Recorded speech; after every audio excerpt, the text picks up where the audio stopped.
আরও 100 বছর 60 বছর যদি সে জীবিত থাকে, তার মনের মধ্যে কি কল্পনা জাগ্রত হতে পারে, কি আসতে পারে, এটাও আল্লাহ জানেন।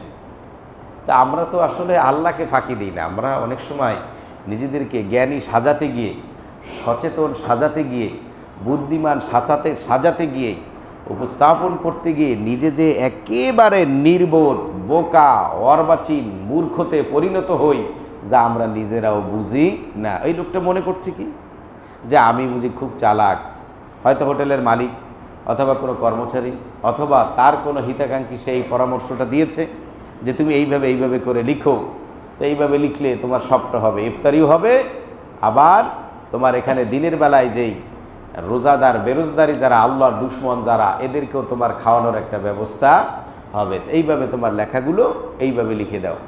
তো যতই কৌশল করুক, আল্লাহর কৌশলের কাছে কানো কোনো কৌশল টিকবে না।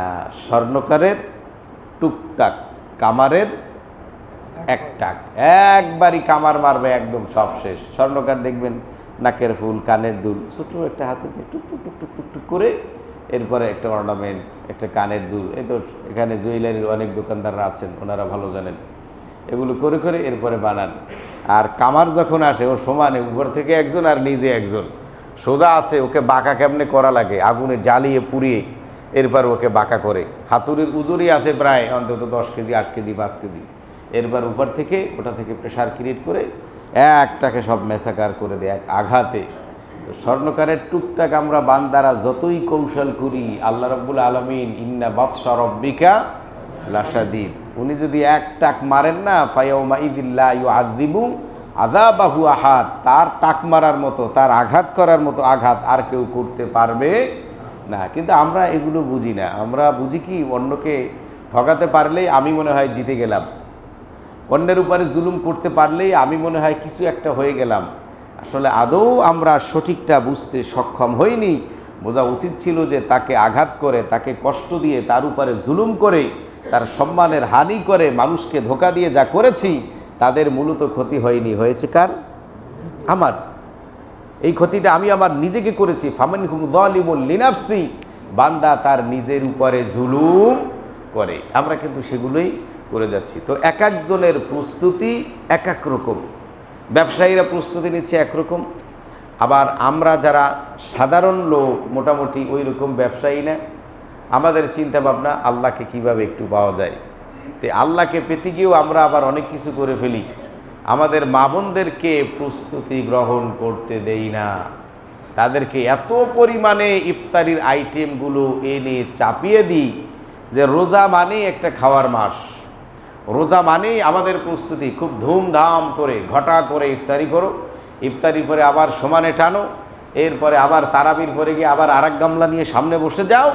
টিভিতে কি আছে, এই ফ্রিজে কি আছে, টিভিতে কি হচ্ছে, এগুলো ওপেন করে ফ্রিজ থেকে বের করে এরপরে সুন্দর করে খাও, দেখো, আবার একটু সাহারির জন্য প্রস্তুতি নিতে হবে, এখন একটু ঘুমাও। এরকম প্রস্তুতি কোনো প্রস্তুতি না। আমাদের মধ্যে চিন্তা ভাবনা কাজ করে সামনে জিনিসপাতির দাম বেড়ে যাবে, তাড়াতাড়ি আমরা যত তাড়াতাড়ি সম্ভব সব কিছু আমরা খরিদ করে রাখি, সব করে আমরা মজুদ করে রাখি। রাখুন, এটা ভালো, কিন্তু রাখার পরিমাণটা কেমন, কি পরিমাণে আমরা রাখতে যাচ্ছি? আমরা নিজেরা কম খেয়ে অন্যকে বেশি খাওয়াবো। যারা ইফতারি করতে পারে না, আত্মীয় স্বজনের মধ্যে, তাদেরকে আমরা আগেই ইফতার সামগ্রী কিনে দেব। এটা পাঠানো যদি সম্ভব না হয়, আমি অন্তত বিকাশ করে, নগদ করে, ব্যাংকে, অ্যাকাউন্টে, যেভাবেই হোক আমি তাদের জন্য টাকা পাঠানোর একটি ব্যবস্থা করে দেব।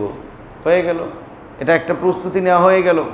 কারণ আমার উপরে আমার বন্ধুর হক আছে, আমার উপরে আমার প্রতিবেশীর হক আছে, আমার উপরে আমার আত্মীয় স্বজন, অন্য বাবা ভাই বোন, এগুলো তো পরের হিসাব, এগুলো তো আছেই। এছাড়াও বাড়তি যেগুলো, সেগুলো আমার উপরে আছে। আমার গরিব প্রতিবেশী কি আছে, সে হয়তো ইফতারিটা ভালোভাবে করতে পারবে না, মোটামুটিভাবে করতে পারবে না। আমার আত্মীয় স্বজন, আমার বন্ধু আছেন, সেও হয়তো ওইভাবে ইফতারিটা করতে পারবে না। তো এর জন্য আমি কিছু 1 মাসের 2 কেজি ছোলা বুট অথবা 2-3 কেজি তেল, এরপরে এই জাতীয় আরও কিছু আছে, 1 কেজি ভেষণ, মোটামুটি ইফতারিটা পরিবারের সদস্য যেন কিছু না কিছু ইফতারি করতে পারে, 2 কেজি খেজুর, 2.5 কেজি 3 কেজি খেজুর, একটা রুয়াবজা, এগুলো পাঠিয়ে দিলাম যেন পরিবারের সকলে ইফতারিটা করতে পারে।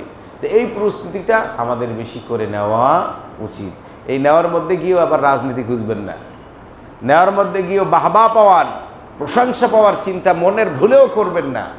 যদি সবচেয়ে ভালো হয় যদি আপনার নামটাকে গোপন রেখে কেউ জানবেই না যে কে পাঠালো, ওইভাবে যদি পাঠিয়ে দিতে পারেন, এটা আরও উত্তম, এটা আরও সেরা। ওই সুন্দরবনে, একদম সুন্দরবন একটি ইউনিয়ন আছে মোংলার মধ্যে, মোংলার শেষ ইউনিয়ন মোড়লগঞ্জের বর্ডার।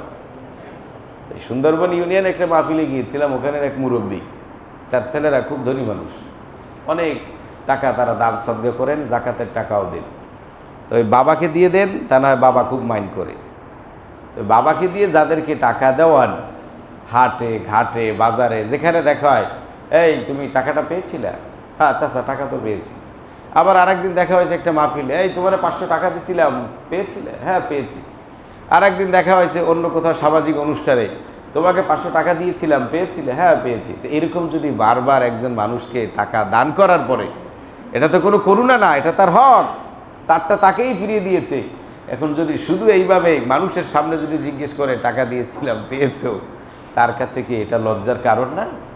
তা উনি আর ধৈর্য ধারণ করতে পারলেন না, ওই 500 টাকা একদিন নিয়েই যেভাবে হোক, চাচা আপনার টাকার গুল্লি মারি ধরেন, আপনার টাকা মানুষের সামনে যেখানে সেখানে বাজারে হাটে ঘাটে সামাজিক অনুষ্ঠানে আপনি শুধু আমাকে 500 টাকা দিয়ে বারবার বলেন, এই টাকাটা দিয়েছিলাম পেয়েছিলাম, টাকাটা দিয়েছিলাম তুমি পেয়েছো, আপনার এই টাকা আমার দরকার নাই, এই সবাই জানলো, আপনার টাকা আপনারা ফেরত দিলাম। তা আমাদের দানটা এটা যেন এইরকম না হয়, আমাদের ইখলাস থাকতে হবে, একনিষ্ঠতা থাকতে হবে। বাহবা পাওয়ার আশায় আমরা কোনো দান করব না, কারো কোনো উপকার আমরা বাহবা পাওয়ার আশায় আমরা করব না। আপনি যার উপকার করবেন সে আপনার ক্ষতি করতেই পারে। ওমর রাদিয়াল্লাহু তাআলা আনহুকে একজন ব্যক্তি এসে বললেন, ওমর ওই ব্যক্তিটা আপনার এরকম এরকম কিছু কথা বলছে, আপনার ক্ষতি করেছে। ওমর রাদিয়াল্লাহু তাআলা আনহু ডায়েরি খুললেন, খোলার পরে দেখলেন যে এইরকম নামে কোনো ব্যক্তিকে উনি কখনো উপকার করেন নাই। ওমর বললেন, না এই লোক আমার কোনো ক্ষতি করতে পারে না। যে আমিরুল মুমিনিন কিভাবে বুঝলেন?